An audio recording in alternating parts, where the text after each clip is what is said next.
नमस्कार, स्वागत है आप सभी का हमारे स्पेशल रिपोर्ट में। मैं हूं आपके साथ दिव्या। आज बात सरकारी कर्मचारियों पर गिरी आफत की।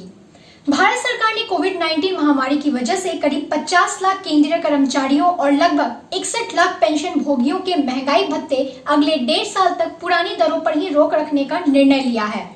केंद्रीय वित्त मंत्रालय के आदेश अनुसार केंद्र सरकार के कर्मचारियों के महंगाई भत्ते और केंद्र सरकार के पेंशन भोगियों की महंगाई राहत की मौजूदा दरों को जुलाई 2021 तक रोक दिया गया है। व्यय विभाग की अपर सचिव एनी जॉर्ज मैथ्यू ने सरकारी आदेश में लिखा है कि केंद्र सरकार के कर्मचारियों और पेंशन भोगियों को 1 जनवरी 2020 से 1 जुलाई 2020 और 1 जनवरी 2021 की महंगाई भत्ते और महंगाई राहत की अतिरिक्त किश्तों का भुगतान नहीं किया जाएगा, पर बाद में यह व्यवस्था बहाल कर दी जाएगी।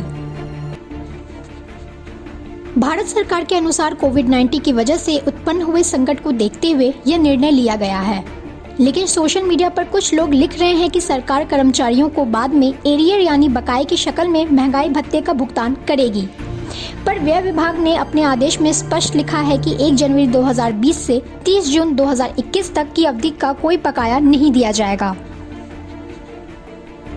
सरकार के इस फैसले का केंद्रीय कर्मचारियों और पेंशन भोगियों पर व्यवहारिक रूप से क्या असर होगा और महंगाई भत्ता सरकारी कर्मचारियों के लिए क्यों महत्वपूर्ण है, इसे समझने के लिए हमें कुछ बातों को समझना होगा, जिसमें पहला है महंगाई भत्ता होता क्या है।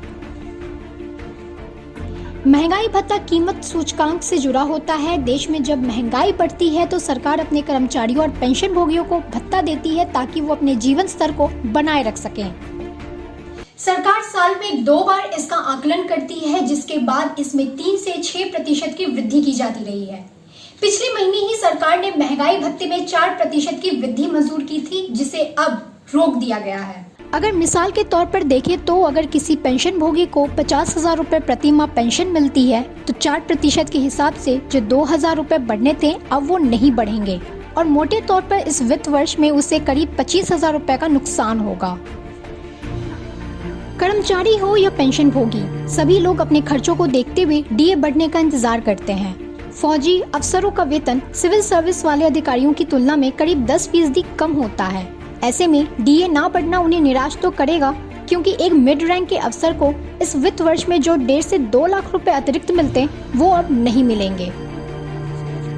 साथ ही कम पेंशन वालों को सरकार के इस निर्णय से ज्यादा परेशानी होगी। उदाहरण के लिए जिन रिटायर्ड सिपाहियों की पेंशन 20,000 से कम है, उन्हें यह नुकसान काफी बड़ा दिखाई देगा और उनके खर्च करने की क्षमता पर भी इसका असर पड़ेगा। भारतीय डिफेंस, जिसमें 3 सेनाएं शामिल हैं, उनके कर्मचारियों और पेंशन भोगियों पर सरकार के इस फैसले का असर होगा। इनके अलावा भारतीय रेलवे, भारतीय डाक विभाग, भारत संचार निगम लिमिटेड, अर्धसैनिक बलों समेत मंत्रालयों में काम करने वाले केंद्रीय सेवाओं से संबंधित लोगों के वेतन और पेंशन पर भी इतना ही असर पड़ने वाला है।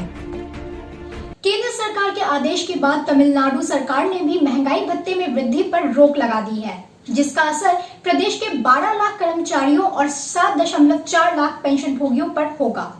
महाराष्ट्र और उत्तर प्रदेश सरकार ने भी महंगाई भत्ते की वृद्धि रोक दी है। जानकारों की राय है कि अन्य राज्य सरकारें भी अगले कुछ दिनों में एक-एक करके डीए फ्रीज करने का आदेश दे सकती हैं, लेकिन सरकारी कर्मचारियों और पेंशन भोगियों के संगठन सरकार के इस तरीके की आलोचना कर रहे हैं। भारत संचार निगम लिमिटेड यानी बीएसएनएल कर्मचारी यूनियन ने सरकार पर आरोप लगाया है कि सरकार कर्मचारियों पर हमला कर रही है और हमारे पैसों से कॉरपोरेट कंपनियों के लोन माफ करने की तैयारी की जा रही है।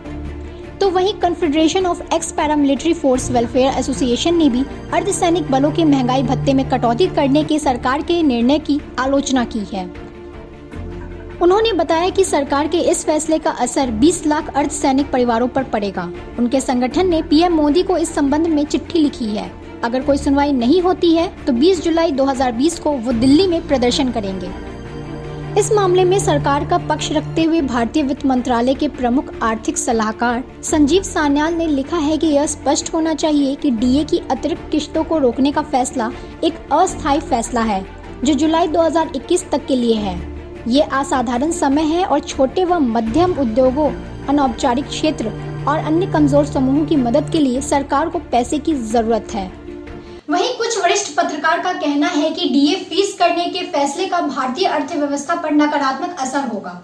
सरकारी नौकरी करने वाला एक बड़ा तबका मध्यम वर्ग से आता है, जो बुनियादी जरूरतों के अलावा भी खर्च करने की हैसियत रखता है। मध्यम वर्ग ही छोटे और मझौले उद्योगों का सबसे बड़ा ग्राहक है, इसीलिए उनकी जेब में अगर पैसा अतिरिक्त होगा तो ही फायदा होगा।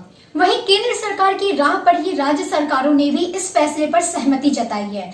लेकिन सवाल यही उठता है कि मध्यम वर्ग के लोगों पर जो इसकी मार पड़ेगी, उससे उनके जीवन यापन पर क्या असर पड़ेगा।